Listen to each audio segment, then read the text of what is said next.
Okay, so we will discuss the Wannier functions, and essentially we want to arrive at the one-dimensional solid-state Hamiltonian in the Wannier representation.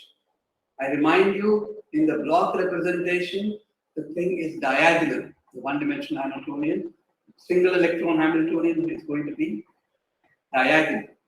What do I mean by one-dimensional?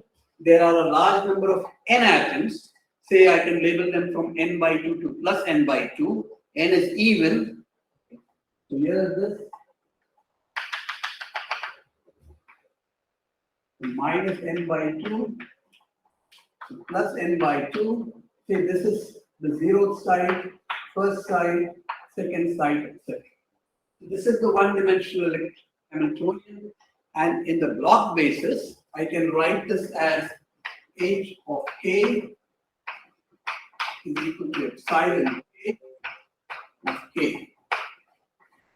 And k labels the Bloch states. I remind you that x of k, somehow this is not writing properly, is equal to psi kx. I further need to remind you that psi k x plus a is equal to e raised to I k a psi kx. This comes from Bloch's theorem, or what is known as the Bloch-Floquet theorem. So this is what we have. Now the Wannier basis is a site-dependent basis. It is not an LCAO Hamiltonian. It is a site-dependent basis, and we will come to the fine distinctions between LCAO and the Wannier basis later. So there is something called the Wannier representation. Okay, so it's labeled by n. So n is like minus n by 2 to plus. It can go from 1, 2, 3, 4, 5, 6, 7, 8, 9, 10. So it is basically n equal to minus n by 2 minus n by 2 plus 1. 1, 2, n by 2. That is the Wannier basis. Labeling of the Wannier basis. Okay. By definition, we take the Wannier basis to be orthonormal and complete. So these are orthonormal and complete.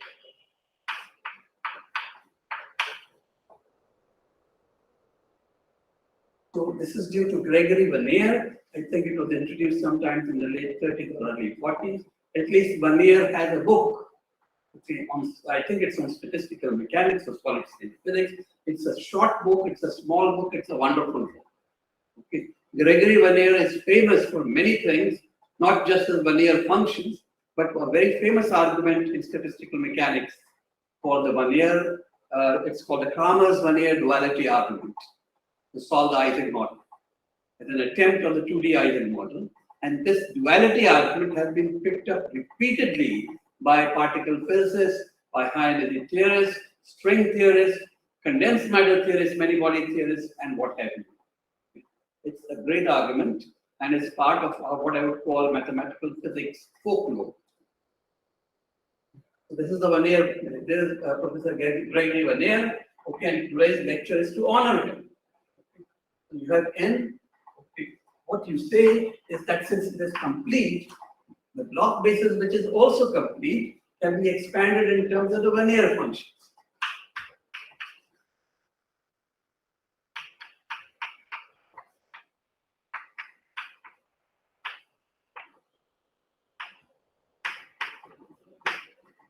Okay, so I'm going to expand it. So A and K n. So I can expand it in terms of the complete set n. Now, what is my job? My job is to get this A and K. I have to get this. Okay, and I do this by a simple trick. Okay, I will write not a trick, by using the properties of the translation operator. I shouldn't call this a trick. It is basically a method. I will drop this summation minus n by 2 to plus n by 2. This is understood. It goes over integers. Okay, say minus 10, minus 9, minus 8, plus 10. And you have A and K. and you have xn, correct? So as I said, xk is this. So xn also I can write it as something. So I write xk as ikx sum over n, a and k. Let me call this wx minus n. The w standing for Wannier. I don't know how it looks, but it is there. Okay. So now how do I get this a and k? So what I do is I apply, once again I emphasize, I need to get this. Okay. Once again I emphasize that I need to get this. I get it by using the properties of the translation operator and Bloch's theorem. I apply the Bloch translation operator to both sides. Okay. So the left hand side TA psi kx is here. The right hand side sum over n. The unknown a and k, TA, w, x minus n.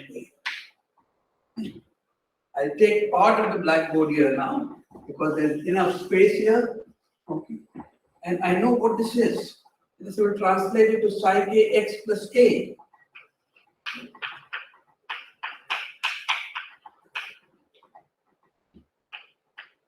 This is sum over n, the unknown a and k, and this is going to be w x minus n minus n plus a.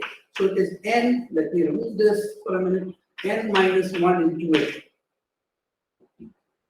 What is this? By Bloch's theorem, here is Bloch's theorem, I have e raised to ika, that is the left hand side, psi kx. What is the right hand side? A n plus 1k wx minus n.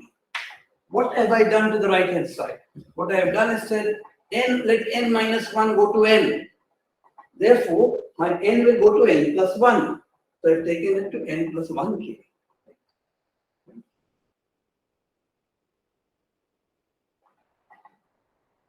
So look at this thing.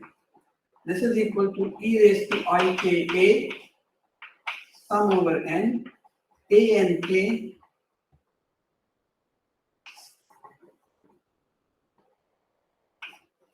wx minus n. Okay. So this psi kx is basically, I put this in here. Where does it go? Right here.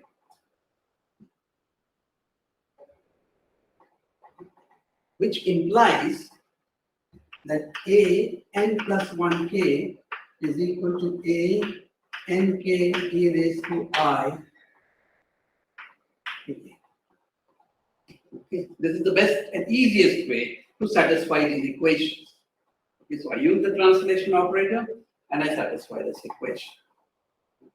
Now I can use, then what I do is another, now this is the interesting part, I do recursion.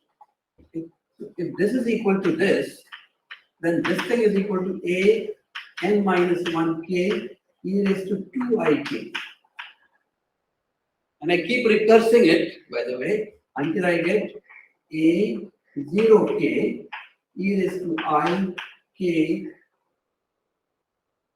n plus 1 into a. I need some space here, so let me erase this.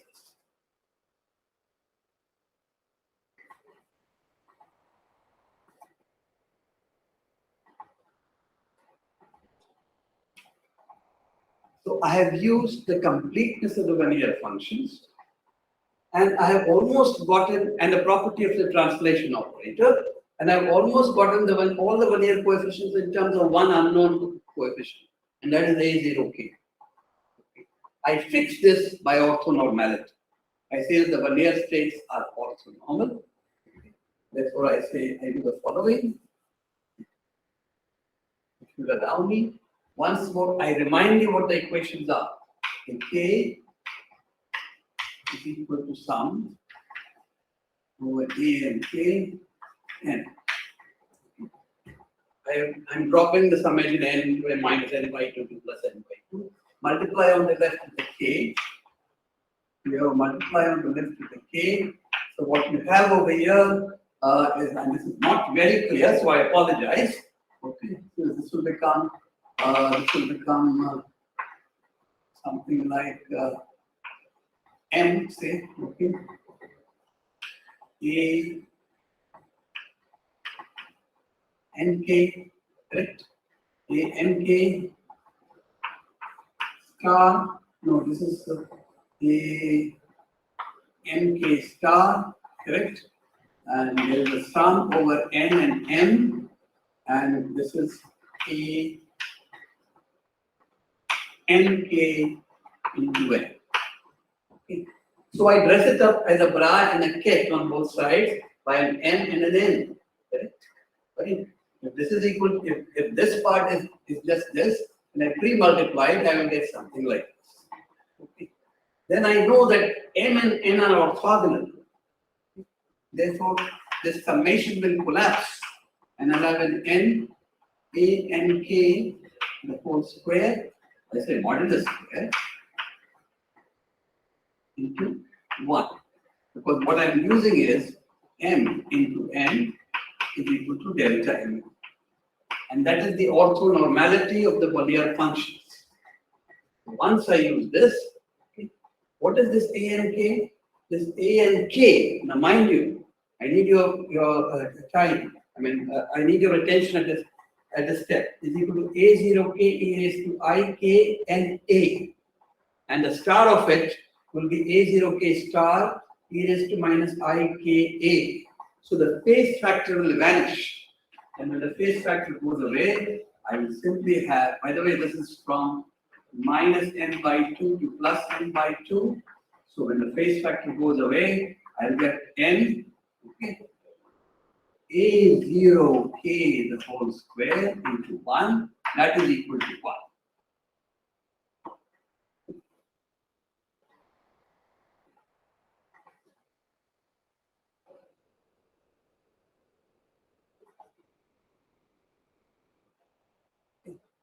Therefore, A0k is equal to 1 over root n and can be 1 over root n into a factor e raised to I phi up to a phase factor. So I ignore the phase factor.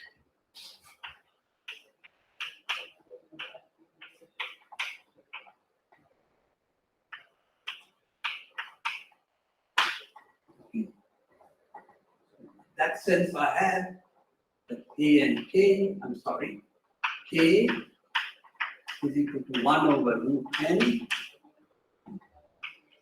sum over n e raised to I K A. So I've nailed it down. I've nailed that coefficient A and K down by using 2 or 3 arguments: the translation operator and its properties, the Bloch function, the nature of the Bloch function, or the Bloch theorem, I would say, and the orthonormality of the and completeness of the Wannier function. Are there any questions up to this point?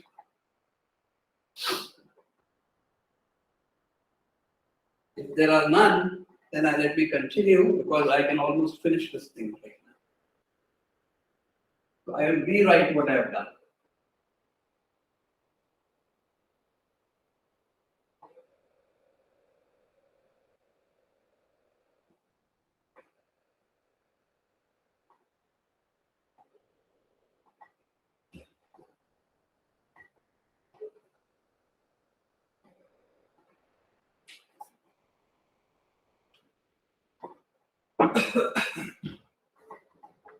Rewriting.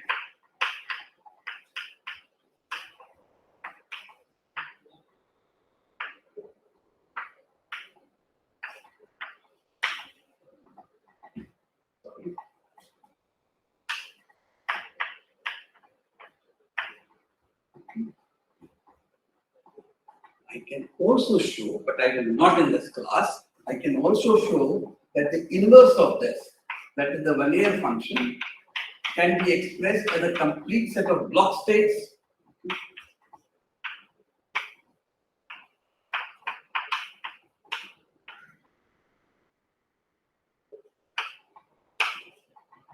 Inverse. In other words, the Wannier function and the Bloch functions are unitary transforms of each other.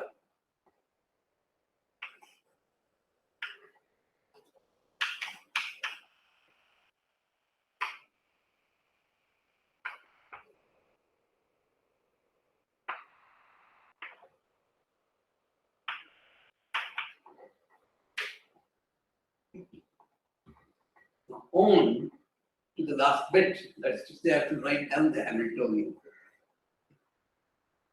The Hamiltonian, I'll write it like this, writing the Hamiltonian.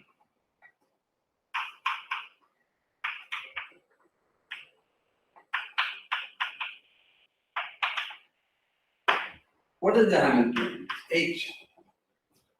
That is the Hamiltonian. I can write this as sum over n, m, n, h, n. Why can I do this? From a complete basis. So this thing is identity, this thing is the identity. So I take m, h, n, this part, it is the matrix element of A between m and n. And I remind you of what we do in LCAO. M is at one side, n is at another side, and I'm taking the matrix element. Okay. The difference with the LCAO is that these m and n are not atomic orbitals. Okay. Because if they were atomic orbitals, they would be hydrogenic-like, okay, and they would certainly not be orthogonal. Okay. So, and there don't be nothing, but would certainly be not orthogonal. So you have this matrix element, it's a scalar, it's a number, okay? And there are two cases when m is equal to n and when m is not equal to n. So I write this like this, sum over n, epsilon m, n plus sum over m not equal to n, say, I would say minus TMN.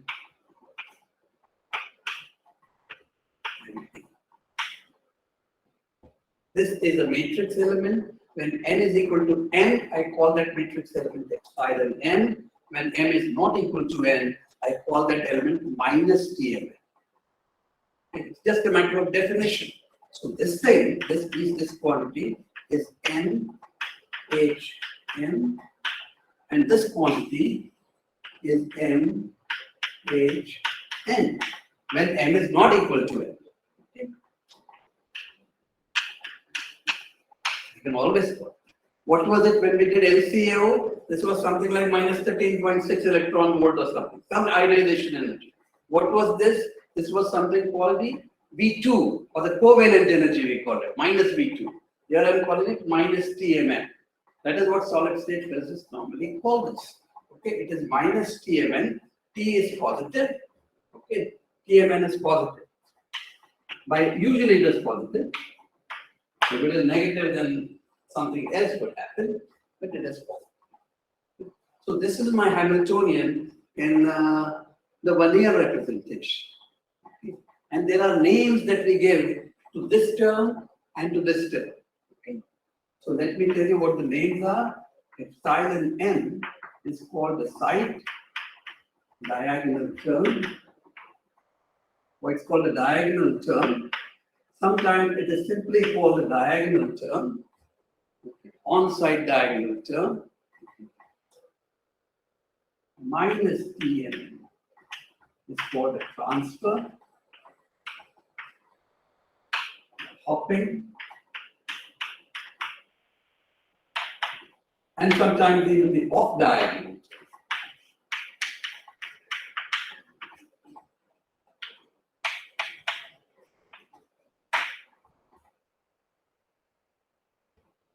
So I have written down my Hamiltonian Wannier representation, and those are the nomenclature.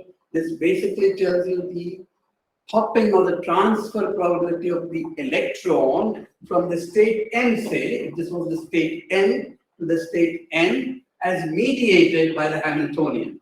Okay, it's not a generalized transfer term, as mediated by this Hamiltonian. Okay, sometimes the Hamiltonian will allow it easily, sometimes it won't allow it. Okay, so there is a medium of the system. It's the transfer term as decided by the system.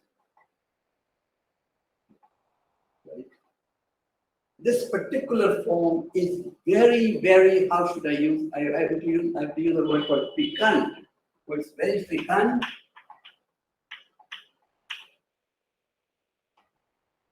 Which means it's very fertile.